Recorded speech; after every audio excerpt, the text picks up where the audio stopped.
Ô, doutor Samuel, bom dia.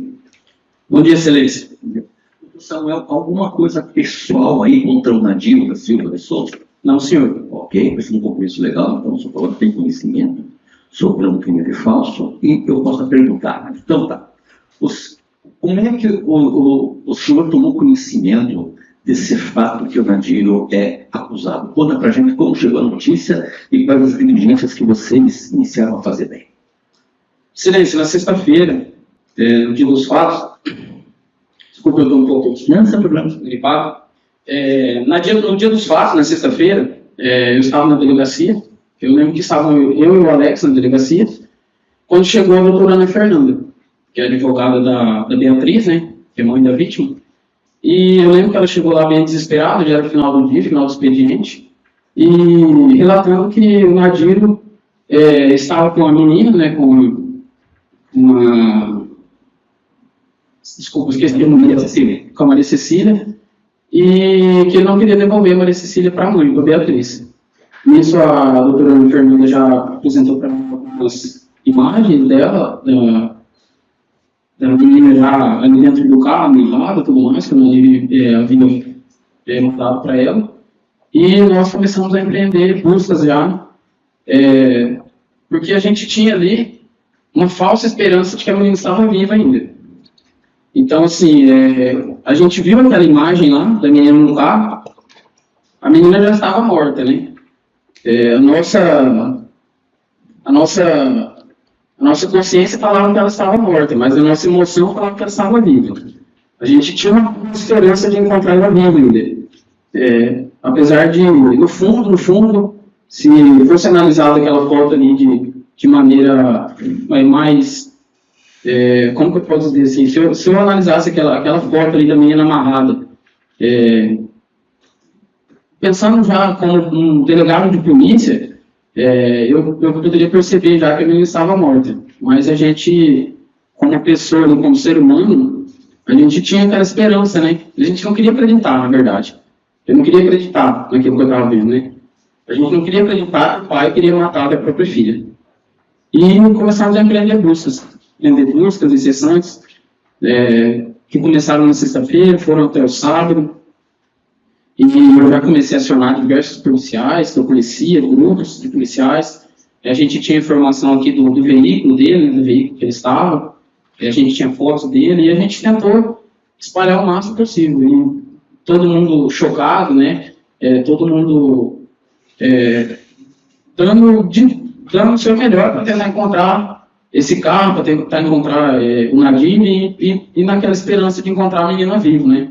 De achar que ele estava levando ali, mesmo que no fundo a gente soubesse que não. E foram várias horas, o tempo foi passando, e a gente percebia ali que estava sendo um pouco em vão aquela busca, né, que a gente não conseguia encontrar. Aí que no sábado, no final do dia, o pessoal informou para a gente que havia encontrado o veículo lá na beira do rio. Na sexta-feira, quando a gente teve essa informação da doutora Ana Fernanda, eu fui até a residência dele, né? Para tentar encontrar ele, a gente não encontrou ele em casa. A gente foi até alguns familiares dele e tentando ter alguma notícia, né, alguma informação, mas não tinha. Eu, ao mesmo tempo, analisando ali o que ele havia mandado, o que ele havia dito, né? Que depois eu tive a informação de que ele mandou uma mensagem para um amigo dele lá, que era o melhor amigo dele, né? Que é o... Esqueci o nome dele aqui. José Cláudio, isso. O José Cláudio, se despediu do José Cláudio, né? E foi quando a gente encontrou ali foi encontrado o veículo lá na beira do rio. Nós fomos acionados, nós fomos lá imediatamente. A Polícia Militar estava com helicóptero também no local. Várias equipes foram lá. Haviam vários policiais envolvidos nisso aí, policiais de São Paulo, porque a gente não sabia para onde ele poderia ter ido, né? Não havia notícia nenhuma de onde ele estava, onde ele poderia estar. E chegando no local lá, eu me deparo com o veículo na beira do rio, com os chinelos da vítima lá, dentro do carro. Tinha uma toalhinha, que eu acho que era um cheirinho dela lá. E alguns documentos ali dentro do carro, o carro com chave no contato. E ali a gente começou a tentar montar o quebra-cabeça para entender o que tinha acontecido. O Nadinho deixou os 2 chinelos dele lá no local, deixou o boné dele, enfim, deixou tudo que ele tinha ali, exceto a roupa do corpo mesmo, mas chinelo, boné, e se aproximando ali do rio, o chinelo estava bem na beira do rio ali, e aí, mais uma vez, a gente não queria acreditar, né, que ele poderia ter feito uma maldade tão grande com a filha. A gente começou a buscar ali e tal, e o pessoal ficou falando, olha, a gente vai ter que entrar no rio para tentar encontrar o corpo dessa menina. Aí eu falei, tudo bem, né?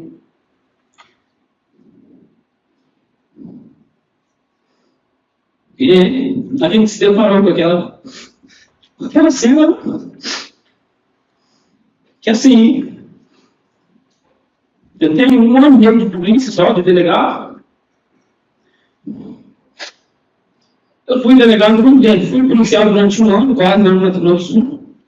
Desculpa, excelência, não vou falar tudo. Eu nem sou pai, mas tenho sobrinho, tenho familiares, tenho criança na família, né? Gosto muito de criança. Deparei com aquela cena ali, né? O pessoal do Corpo de Bombeiro fez um trabalho assim, muito. Quer dizer, quando encontraram o corpinho. Tentaram, não encontramos. O pessoal do Corpo de Bombeiro fez um trabalho brilhante ali. Fez um serviço assim, de excelência mesmo. E ela estava daquele jeito, eu vi no foto lá, ela usava. Eu sei que é difícil isso daí e tal, mas você lembra alguma pedra, alguma coisa ou não? Não, excelência. E não matou nenhum pelo nela, não. Ela estava amarrada do jeito que ela estava na frente lá. Submerso. No fundo do rio. Uns 3, 4 metros longe da barranca, submerso no fundo do rio. O pessoal do Corpo de Bombeiro encontrou ali no lugar. O pessoal se emocionou bastante ali também. Foi enfim, uma cena que chocou muito. Que eu não vou me lembrar. E assim, é uma coisa muito difícil, que eu tenho certeza que vai ser alguma coisa, um fato que vai marcar, e vai continuar marcando minha carreira. Porque realmente, da forma como ele mandou a foto dela dentro do carro, a gente ali teve a certeza que ela já estava morta mesmo, né? Dentro do veículo, quando ele tirou a foto dela ali, ela estava toda amarrada, realmente ele já tinha ceifado a vida dela. Ô, doutor Samuel, como é que vocês conseguiram daí chegar numa tiro dessa? Porque você tinha suspeita que ela tivesse se suicidado, né? Exatamente. A nossa suspeita ali é que ele havia se suicidado, né? Porque ficou aquele pensamento na nossa cabeça assim, se o Nadinho teve a capacidade de ceifar a vida da própria filha, a vida dele, a gente imaginava que para ele não teria muito valor, né? E como aquilo que a gente viu no local, as vestes dele, o chinelo, o veículo e tudo mais, o único pensamento que veio ali todo mundo chegou a essa conclusão, né? Dinheiro tirou a própria vida. E nisso o pessoal do Corpo de Bombeiro foi acionado, né? O pessoal foi lá com o cachorro também do Corpo de Bombeiro, o pessoal do Canil do Corpo de Bombeiro faz buscas de pessoas lá em Cianorte também, que aconteceu no local, até o cachorro tinha indicado mesmo que a menininha ele teria ido para o rio, né? E depois eu vi, né, os familiares dele, né, excelência, vários familiares deles aqui disseram que ele tinha pensamentos suicidas, né, que ele tinha depressão, que ele não aceitava o fim do relacionamento, que ele não aceitava o fato da Maria Cecília ser criada pela mãe. E aí, conversando com um amigo dele, principalmente, eu vi um amigo dele ali, o José Cláudio, né, o tio dele, ele mostrou a mensagem, né, do Nadinho se despedindo. Então, eu acredito que isso aí tudo foi de caso pensado. Isso aí foi tudo de caso pensado. Para fazer nós acreditarmos que ele tinha cometido suicídio. Por isso que eu sempre trabalhava com 2 linhas de investigações, e a primeira mais forte era o do suicídio. A segunda linha é que ele podia estar vivo, podia ter fugido, podia estar se escondendo, mas a linha mais forte ali, o que eu acreditava mesmo, que todo mundo acreditava, a equipe, os policiais que estavam envolvidos, todo mundo acreditava no suicídio, que ele teria cometido suicídio. Só que daí os dias foram se passando, os dias foram passando, O pessoal do Corpo Bombeiro foram efetuando buscas, e nós fomos chegando à conclusão de que o Marinho não teria cometido suicídio, ele teria forjado aquilo ali, teria tentado ludibriar a gente. Tanto é que eu dei várias entrevistas na televisão dizendo que eu acreditava que o Marinho teria cometido suicídio. E alguns dias depois eu tive uma conversa com o irmão dele, com o Manais. Eu até acredito que ele tenha recebido a ajuda da família. Eu também acredito que, com o meu conhecimento jurídico, em que pese essa ajuda da família, do ponto de vista moral, ser algo um pouco, digamos assim, um pouco que é inaceitável, né, do ponto de vista moral, algo que moralmente falando não seja correto, do ponto de vista criminal, dificilmente a gente conseguiria tipificar uma ajuda dessa da família, né, algum crime nesse sentido, é muito difícil. Mas eu acredito que ele tenha tido ajuda. Eu tive uma conversa com o Manais, eu falei para o Manais, está tendo muita cobrança, o pessoal, todo mundo da população está revoltado, o pessoal quer encontrar seu irmão, isso pode prejudicar vocês, se alguém da população acreditar que vocês estão ajudando vocês podem ser atingidos também. Muitas pessoas estão revoltadas, a cidade inteira, na verdade a região inteira, foi notícia nacional, né? Então a região inteira, o Paraná inteiro sabia disso aí, e todo mundo aqui na região estava muito revoltado. Então eu falei para ele, Manais, se você está ajudando seu irmão, se alguém da sua família está ajudando seu irmão, cara, eu sei que vocês são família, mas tenta conversar com ele para ver se ele se entrega e tudo mais, para a gente dar um fim nisso aí. Seu irmão não cometeu suicídio, cara, ele tentou enganar a gente ali. E aí foi quando passaram, sei lá, um dia, 2 dias aí, o advogado entrou em contato comigo, entrou em contato com o pessoal da delegacia, estava numa operação lá em Curitiba, e aí que ele resolveu se entregar, né? Já havia um mandado de prisão expedido contra ele, prisão preventiva, e aí que a gente conseguiu efetuar a prisão.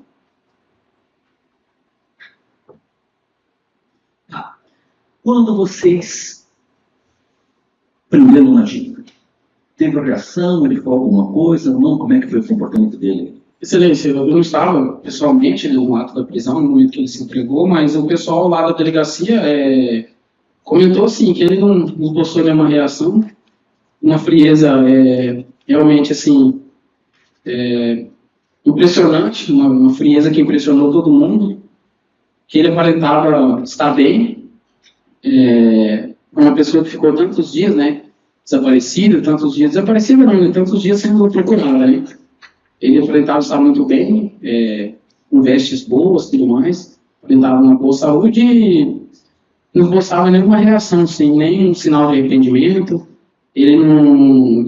A equipe relatou que ele não expressou nenhum sentimento de culpa, nada, assim. Para ele parecia que nada tinha acontecido, que ele não tinha feito nada. Ele chegou a comentar sobre o que não foi silêncio, doutor Samuel? Excelência, no interrogatório ele ficou em silêncio, né? Para mim ele ficou em silêncio. O pessoal da equipe, quando for ouvido, vai poder falar melhor aí. Parece que o pessoal conversou com ele lá, tudo mais, e ele disse umas coisas assim do crime. Eu não me recordo se ele disse algo relevante, mas realmente vai ser mais o pessoal que participou da captura dele mesmo, né? Acredito que o investigador Castanho, que deve ser ouvido como testemunho aí, que o nosso escrivão lá, o Alex, ele possa dar maiores detalhes, porque realmente eu estava em viagem, eu estava na operação de Curitiba no dia, e eu não tive nenhum contato com ele, exceto o interrogatório mesmo que eu fiz, que ele resolveu permanecer em silêncio. Ok, doutor Samuel, doutor Luiz, por favor.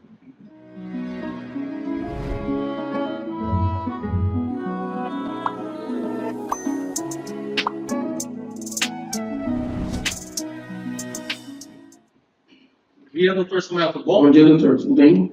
Beleza. Doutor, vou fazer mais algumas perguntas aí, né? Mas também de cunho técnico, jurídico, essas qualificadoras também que vão ser analisadas, vão ser requisitadas nas senhoras juradas, né? Eu queria que o senhor falasse um pouco aqui, né, sobre o que foi apurado acerca do motivo, qual foi o motivo desse crime. Doutor, pelo que a gente apurou ali, o principal motivo que levou ele a cometer essa atrocidade aí, segundo alguns relatos de familiares, né, E segundo alguns relatos que ele fez para a equipe ali no momento da captura, que a equipe pode confirmar, pode até falar melhor, que como eu já disse, é que ele não aceitava o fato da menina ser criada pela mãe, né? Ele não aceitava o fato da Maria Cecília ser criada pela Beatriz. E ainda, segundo ele ali, ele teria livrado ela de um inferno, que ela vivia no inferno. Ele não aceitava o fim do relacionamento também, né? Enfim, ele queria ser o principal educador da filha. Ele queria que a filha convivesse com ele. Ele ficou um bom tempo, parece ir visitar a filha. Ele já tinha um histórico de violência doméstica contra a Beatriz, né? Contra a Maria Cecília. Não há nenhum relato de violência doméstica contra a Maria Cecília, mas contra a Beatriz havia alguns relatos, sim, de violência doméstica. E eu não vi ali dos irmãos dele, né, dos familiares dele, ele não aceitava isso, ele não aceitava o fato da mãe criar a filha, simplesmente por isso. Esse motivo ele resolveu ceifar a vida dela. Por esses três motivos, né, que ele não aceitava o fim do relacionamento, ele não aceitava a filha ser criada pela mãe, cogitava também a questão do aniversário, né, que ia ter, né. Se não me engano, acho que até era o aniversário da Maria Cecília que ia ter, né, no final de semana. Se não me engano, era no domingo, posso estar enganando. E ele parece que não iria participar do aniversário, até mesmo acho que havia uma medida protetiva contra ele, né, em relação a Beatriz. Então, esses motivos fizeram com que ele ceifasse a vida dela, segundo ele, né? Segundo o que restou apurado, segundo o que a gente investigou, foi isso.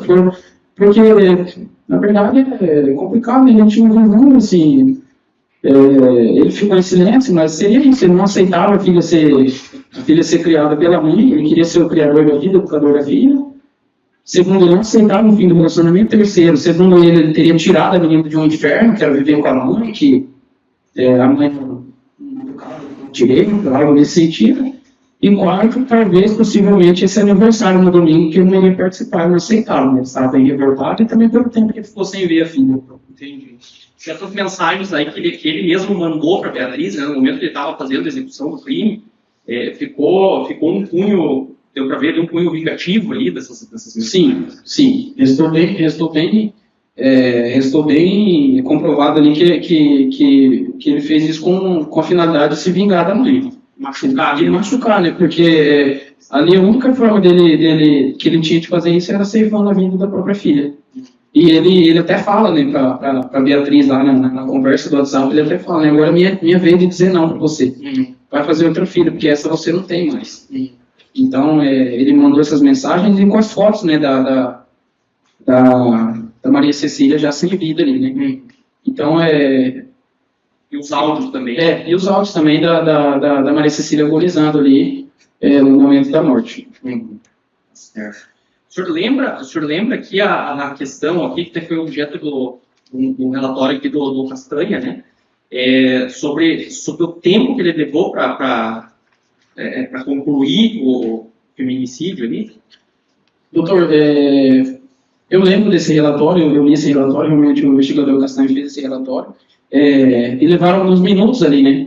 Tem alguns minutos, né? Entre o tempo que ele manda a primeira imagem, ele manda os áudios, né? Da menina agonizando e tudo mais, e aí que ele manda a foto da Maria Cecília já toda amarrada, com a língua exposta, né? A língua para fora, né? Que inclusive é a mesma imagem que a gente vê lá no Rio, né? Quando a gente encontra ela, é a mesma imagem, mesmíssima imagem, a língua exposta ali, e tem um tempo, realmente, tem alguns minutos ali entre os áudios e o momento que ele manda essa foto. E segundo a medicina legal, exatamente o tempo que leva, né? E dentro de alguns segundos a pessoa perde consciência, às vezes ela tem aquela ânsia de retornar à vida, e logo depois ela perde totalmente a consciência e vem a óbito.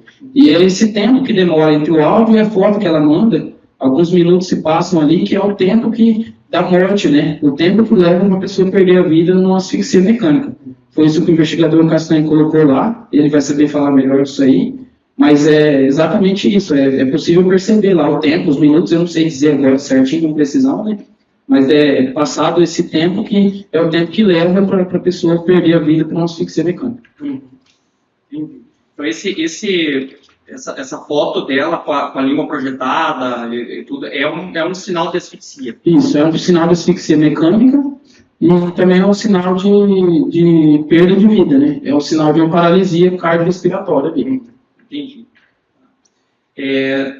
Sobre aqui a questão, né, o momento que vocês encontraram o corpo da Maria Cecília lá no Rio e aquele momento que aparece a foto que o Nadiro mandou para a Beatriz, ela estava assim do mesmo jeito, na mesma apresentação? Do mesmíssimo jeito, doutor. Do mesmíssimo jeito. Com os braços amarrados, com corda amarrada, com corda passando pelo pescoço e junto ao corpo dela ali, ela estava numa posição fetal ali, né? Que a gente diz, né?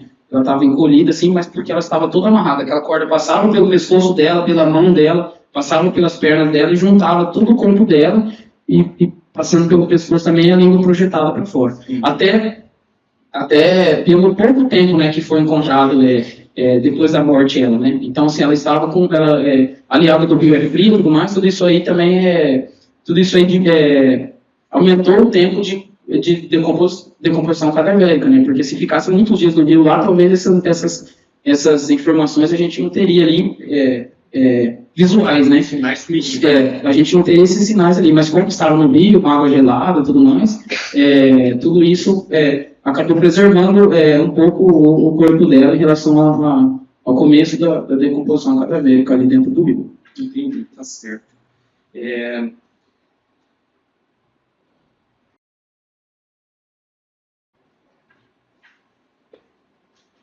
Doutor, tem aqui a questão também, né?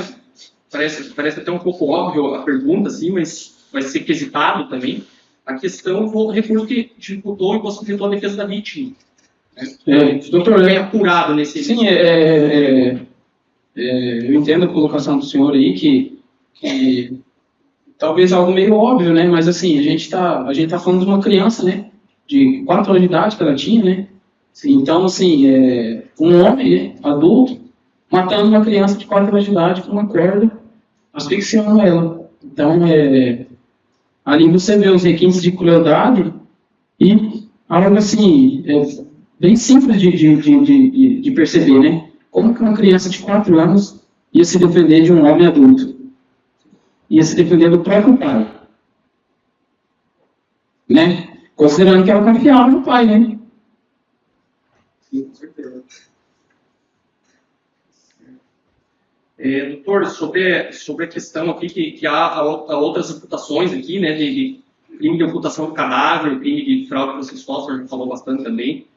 Em relação à ocultação de cadáver, eu queria que o senhor contasse para nós como é que era o local lá onde foram encontrados o carro, o corpo, né, onde é que era, se era de difícil acesso ou não, como é que era?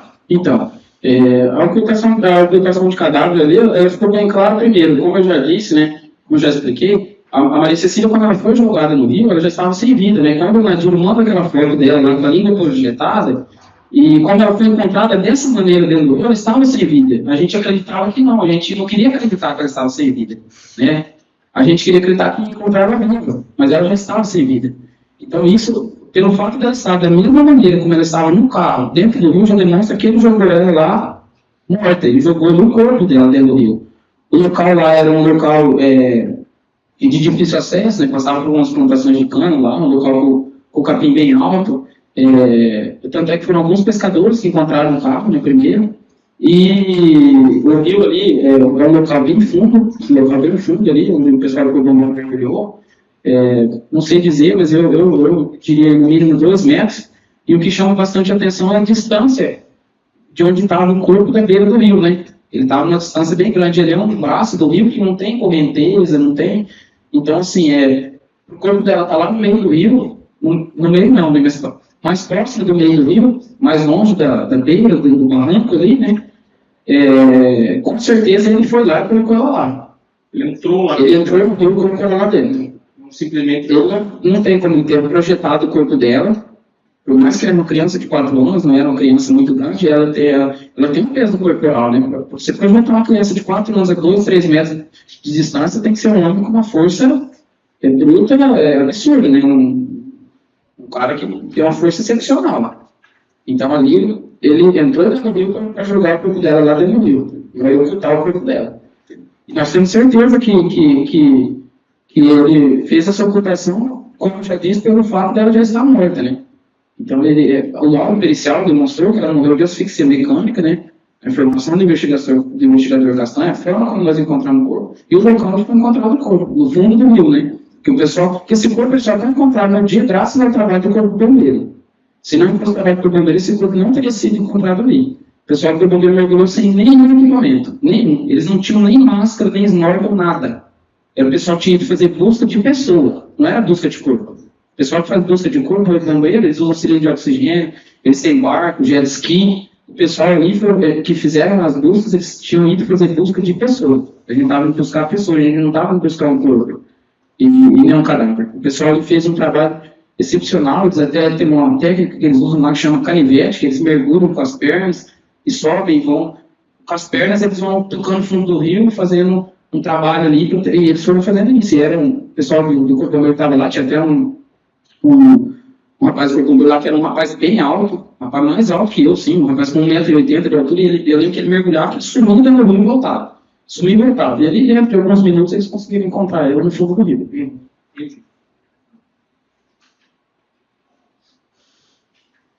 E como é que estava ali a cena que vocês acharam, ali, o carro ali do Nadiro? Como é que ele estava ali? Doutor, eu lembro que eu cheguei, já vi um pessoal lá, né? Peguei um pessoal, se não me engano, acho que havia uma equipe da Polícia Militar. Eu me recordo que disseram que o carro estava com as portas fechadas lá no local, né? E aí estava o chinelinho dela lá, a toalhinha dela. Aí havia um boné em cima do carro, se não me engano, estava em cima do teto do carro, dentro do carro esse boné. Enfim, estava ali junto com o carro, o boné, ou dentro, ou em cima. E aí, mais na beira do rio, lá no barranco do rio, estavam os chinelos dele, o par de chinelos dele lá. Então, fazendo a gente acreditar que teria deixado o carro ali, entrar dentro do rio com ela e cometido suicídio.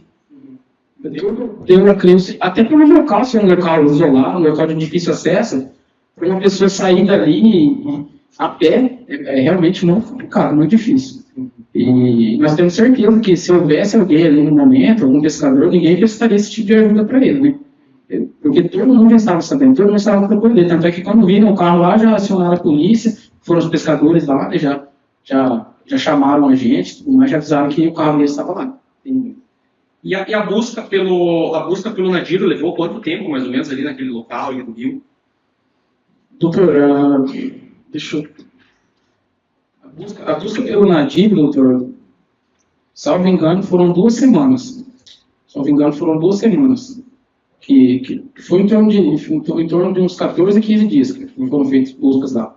Entendi, você supondo que ele o corpo dele saía lá. Na verdade, a gente buscava pelo corpo dele, né? Exatamente por conta dessa fraude processual que ele cometeu lá, né? Esse crime de fraude processual. Que ele levou todo mundo a acreditar que ele havia cometido suicídio. Nós da Polícia Civil, pessoal da Polícia Militar, pessoal do Corpo Bombeiro, pessoal da Polícia Científica também, os peritos, todo mundo acreditava que ele havia cometido suicídio. Mas uma coisa que eu posso garantir, foi mais de 1 semana buscando por esse corpo dele, que não existia. Porque nós acreditávamos que ele havia cometido suicídio, porque ele levou nós a crermos isso lá. Entendi. Eu, o pessoal da perícia, todo mundo.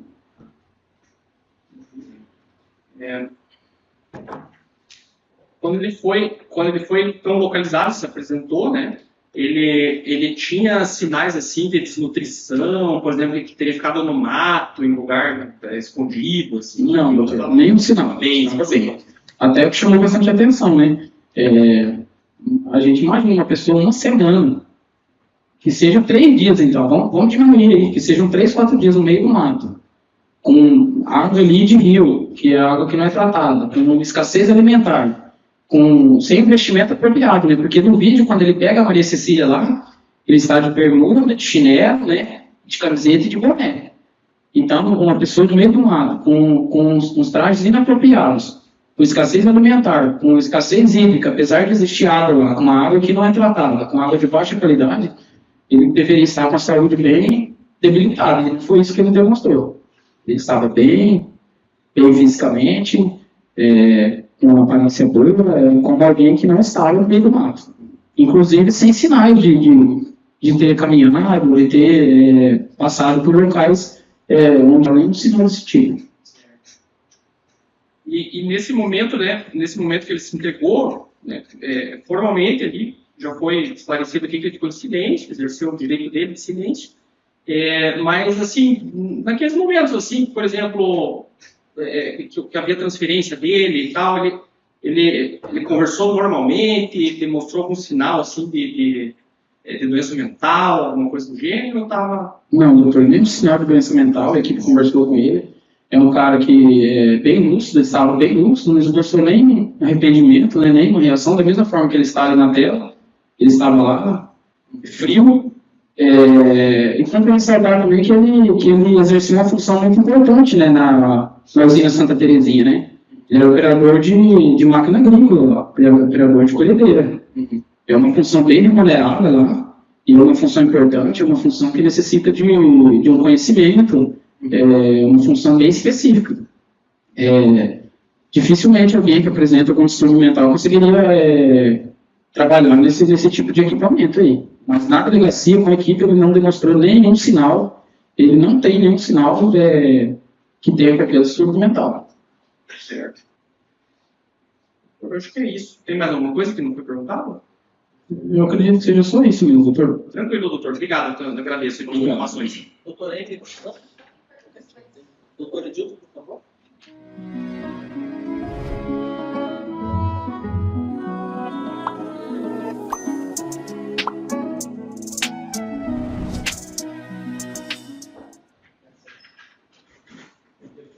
Bom dia, doutor.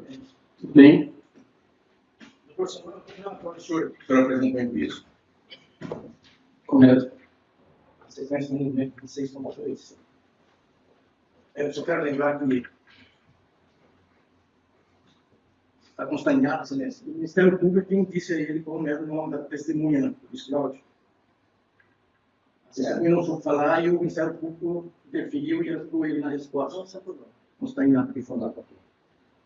O senhor disse que o seu relatório, que o José Cláudio Sobral, esse que eu não sabia como que só soube porque o Ministério Público interviu e ajudou, essa testemunha, o senhor tinha dito que declarou do senhor que o navio disse que ia se matar. Doutor, eu quero fazer um adendo aí, eu estou com o meu relatório aqui, tá? Mesmo se o Ministério Público não tivesse falado o nome dele, eu quero que conste isso em ata também. O nome dele é José Cláudio Sobral, eu vi ele, estava no meu relatório aqui, eu só não estava encontrando o nome dele aqui, foram várias pessoas que eu vi. Doutor, desculpa a sua pergunta.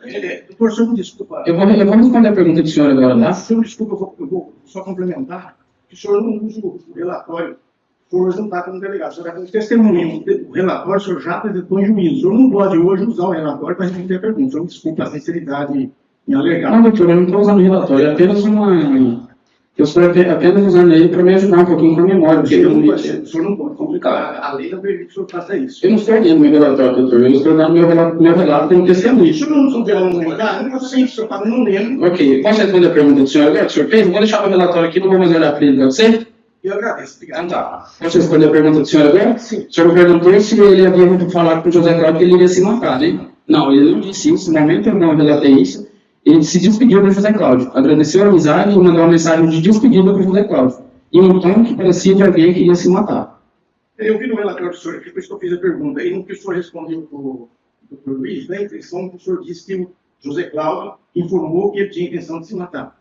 E isso não está no seu relatório, por isso que eu estou pedindo esclarecimento. Então ele não falou que o senhor queria se matar. Doutor, o senhor está me questionando sobre o relatório, mas o senhor disse que é para o senhor vir aqui como testemunho. Sim. O senhor quer que eu cite o relatório ou o senhor quer que eu diga como testemunho? Entendi o que o doutor falou. Ele quer saber se o José Cláudio mencionou pelo tom, ele se matou ou não. O José Cláudio foi ouvido na delegacia e o José Cláudio relatou que ele havia mandado uma mensagem com o tom de quem havia cometido suicídio. O José Cláudio disse na delegacia que acreditou no primeiro momento que ele havia cometido suicídio, assim como aconteceu com nós, da polícia. Ele achou que o Anadinho teria cometido suicídio, mas ao decorrer dos dias, ele deixou de acreditar nisso. Até mesmo pelo motivo do corpo do Anadinho não ser encontrado. Sim, obrigado, eu entendi. Uma outra questão, doutor. O senhor disse que lá na hora que encontrou a vítima, houve uma comoção muito grande e tal, e é normal que isso aconteça, todos são seres humanos. O senhor disse que passou a acreditar que o Nadir teria se suicidado. Eu quero perguntar para o senhor, especificamente para o senhor, não foi a sua falta de experiência como delegado que fez acreditar isso? Doutor, eu fui policial no estado do Mato Grosso do Sul durante um ano. Eu fiz estágio lá, eu fiz curso de formação lá durante 9 meses. Eu fiz curso de formação aqui no Paraná durante 6 meses. Então, eu não disse em momento algum que eu tenho falta de experiência. Eu disse apenas que eu tinha pouco tempo como delegado do Estado do Paraná. Porque eu já fui policial. Só que eu nunca presidi um inquérito policial que tratava de um crime como esse. E nem sequer trabalhei em qualquer caso como esse. O fato de eu ter pouco tempo de delegado não me influenciou nada, na minha opinião, em achar que o Nadir havia cometido suicídio. Até mesmo porque não foi só eu que cheguei a essa conclusão lá no momento. Foram várias pessoas, vários policiais que inclusive têm muito tempo de polícia. Pessoal do Corpo de Bombeiro, pessoal da perícia, todo mundo acreditava que o Nadir havia cometido suicídio. Até mesmo os familiares deles, alguns familiares, como está relatado aí, que foram ouvidos na delegacia e disseram isso, que acreditavam que o Nadir teria cometido suicídio. No dia dos fatos, inclusive, a cunhada dele, a senhora Camila, falou para mim veementemente, eu tenho certeza que o Nadir tirou a vida. Porque ele falava que ele ia cometer uma atrocidade, que ele iria matar a Beatriz, que ele iria matar a Maria Cecília e ia cometer suicídio. Tá certo. O senhor, quando descobriu-se que a vítima estava morta, o senhor já teve certeza, obviamente, que se trataria de um homicídio. Qual a diligência que o senhor fez na sequência para prender o Nadir? Doutor, eu não fiz diligência nenhuma na sequência para prender o Nadir, porque eu acreditava que o Nadir tinha cometido suicídio. Tá certo. O senhor fez um pedido de prisão preventiva. Foi deferido pelo juiz. O senhor lembra quantos dias depois do fato? Não lembro. O senhor não tem a data aí do pedido de prisão preventiva, de quando foi deferido? Desculpa, doutor, eu tentei responder aqui, o senhor é testemunha. Mas eu não posso nem usar meu relatório aqui para ler, o senhor está com esse papel aí. Não, o senhor pode não está contando ela, tem no CPP. Doutor, eu não me recordo, Olha, doutor, mas eu me recordo que o Nadir, o carro dele e a corpo da Maria Cecília foi encontrado no final de semana, no sábado. Inclusive, eu fui criticado pela mídia por não ter pedido a prisão preventiva dele antes. Exatamente porque eu e toda a nossa equipe, a gente acreditava que o Nadir estava vivo. Com o decorrer do dia, que nós abrimos essa outra possibilidade do Nadir estar vivo e foi feito o pedido de prisão preventiva. não, eu só estou perguntando, doutor, não é nada pessoal, não particular, não é nenhuma. Não, eu sei, doutor, eu sei. Esclarecer. É normal isso aí. Eu tenho dúvida. Se o senhor encontrasse um nativo em Terra, o senhor não poderia prender, porque o senhor não tinha mandado de prisão e ele não estaria mais em flagrante delito. O senhor concorda comigo? Se eu tivesse buscas ininterruptas, eu ia prender ele em flagrante delito, doutor. Você interrupto, doutor. Mas isso é uma mesma suposição, porque daí ele acabou sendo preso depois, que é o que interessa, né? Os fatos mais subjetivos. As perguntas é no sentido de que ninguém vai simular um suicídio e se apresentar à polícia. E o senhor acreditou que era um suicídio. Isso que eu quero esclarecer. Sim, doutor, mas é porque ele se apresentou muitos dias depois, né? Muitos dias depois do encontro do corpo da menina lá, e ele sabia, né? Porque a população inteira sabia, todo mundo da região, até pessoas de fora do estado, do Brasil todo, bem dizer, eles estavam acompanhando o caso, né, doutor? Acompanhando as buscas do corpo de bombeiro, né? Teve um gasto muito grande ali com o poder público nessas buscas. Barcos, pessoas, pessoal do corpo de bombeiro realizando essa busca. Então, assim, eu entendo esse questionamento do senhor e eu até concordaria se o Nadir tivesse se entregado 2, 3 dias depois, na segunda-feira, na terça-feira, né? Mas não foi isso que aconteceu, né, doutor? Ele se entregou alguns dias depois. O senhor tem que convir que ele se entregou no dia que ele tomou conhecimento que tinha mandado de prisão. Por isso eu estou perguntando por que a demora de prendê-lo. Eu sei porque foi eu que apresentei, foi eu que liguei para o doutor. Correto. Depois que eu liguei, eu demorei 2 dias para conseguir entregar à justiça. Porque a gente combinou para fazer tudo certo, para manter a integridade física dele. Mas agora, vamos convir que eu não tenho, como delegado de polícia, não tinha como eu saber que o Nadir não sabia que ele estava sendo procurado, né? Porque em que pese ele não saber do mandado de prisão, ele podia se apresentar, né? Com o advogado, para a polícia, para servir de interrogado, né?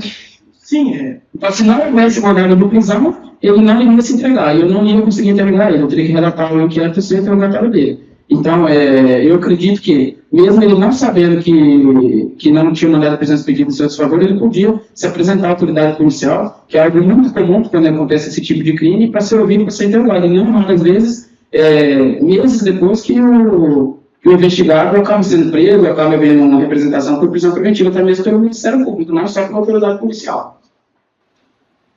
sim.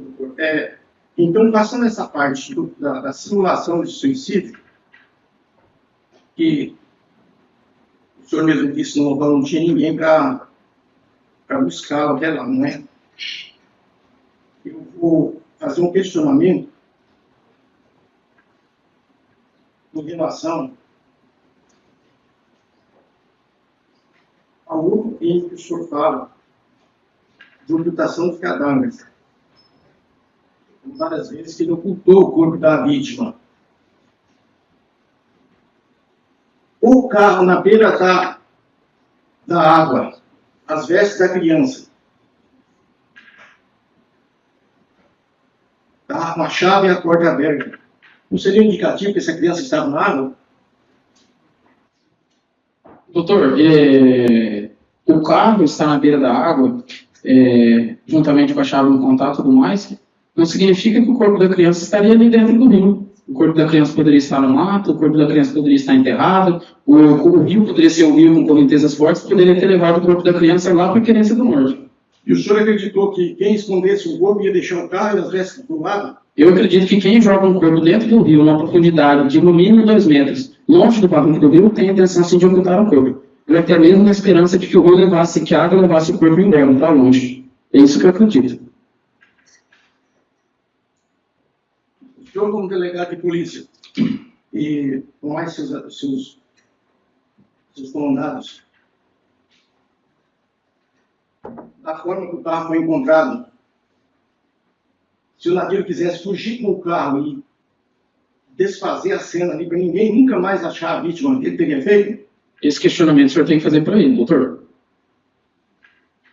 Eu não vou responder pelo réu, tá? Esse questionamento o senhor pode fazer para ele. Eu me obrigado a ser de responder essa pergunta. Mas se ele quisesse sair do carro daquele local, ele poderia ou não? Não vou responder essa pergunta, doutor. O senhor tem que fazer essa pergunta para ele. Eu não sou réu. Eu acredito. Desculpe, doutor, desculpe, senador. Eu tenho que ser uma opinião pessoal daí também, né? Então, daí. Exatamente, Excelente é o objetivo aqui daí, né? Eu vou responder apenas sobre os fatos aqui. Excelente. Minha opinião pessoal não me interessa. Excelência, eu quero reiterar minha pergunta. Eu não fiz pergunta Tá, pessoal. doutor, qual foi a pergunta? Você A conseguiu pergunta é perguntar? assim: do jeito que o delegado, mas a equipe dele, são todos experientes, Tá. encontraram o carro em funcionamento, porque saiu de lá funcionando pelo que se sabe. Se o navio quisesse ter ido embora com o carro, teria ido ou não? Se ele quisesse ter ido embora com o carro. É isso? Isso. Tá? Olha, eu não, a minha opinião, mas tá, ele estava funcionando. Vou responder ao senhor então. Sim. Então, se ele quisesse ter fugido com o carro, poderia. Sim, pelo que o senhor falou, acredito que sim, claro. Né? Tá certo.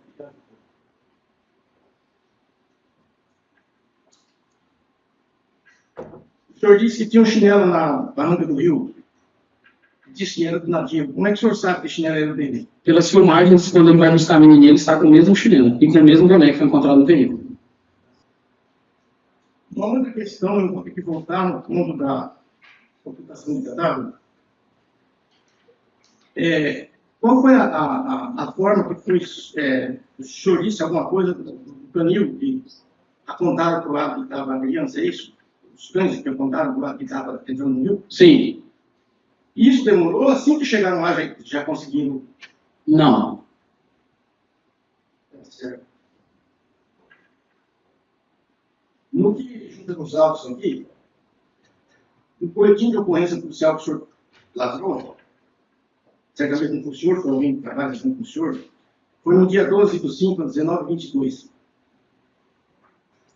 Dia 12/5 era uma sexta-feira. Doutor, esse boletim de ocorrência foi registrado pela Polícia Militar. Tá certo. Mas eles, hoje, o senhor já teve acesso a ele. Na verdade, existem 2 boletins de ocorrência, doutor. Eu estou me referindo de um prejudicado aos autos, no momento 1.2.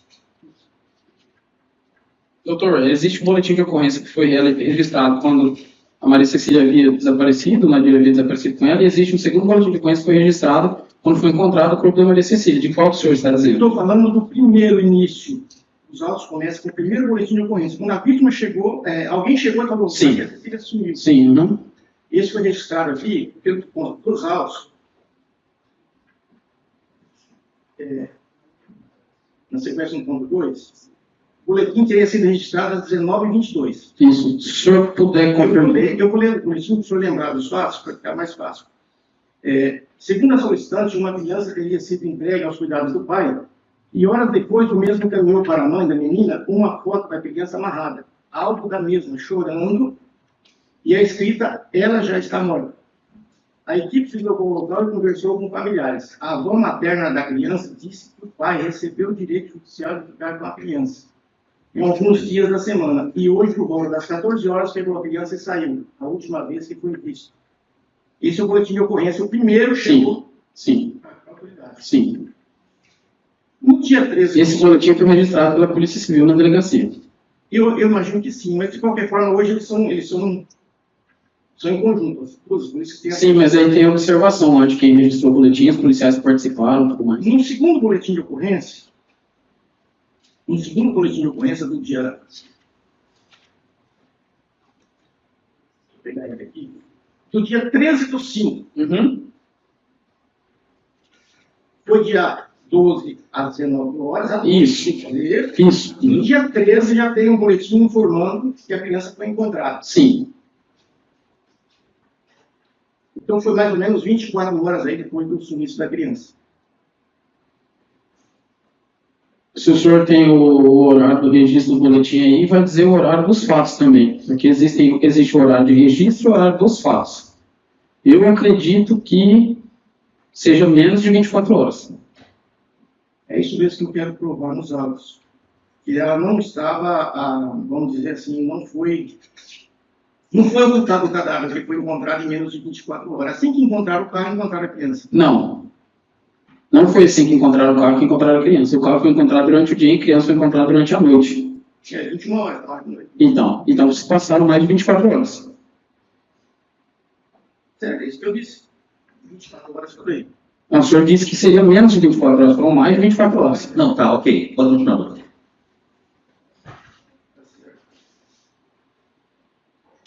Quando o senhor chegou lá no Rio, eles já tinham encontrado ou ainda não? Só viu encontrado o carro. O senhor sabe quanto tempo levou depois que eles começaram a mergulhar, como o senhor disse, sem equipamento, sem toda a deficiência que tinha no local? Doutor, eu posso afirmar aí que no mínimo umas 3 horas. 3 horas. No mínimo Pergunta, silêncio. umas 3 horas. Só, doutor, o Samuel dando lugar, está dispensado. Obrigado, silêncio. Senhora, alguém que ir no banheiro, que fazer.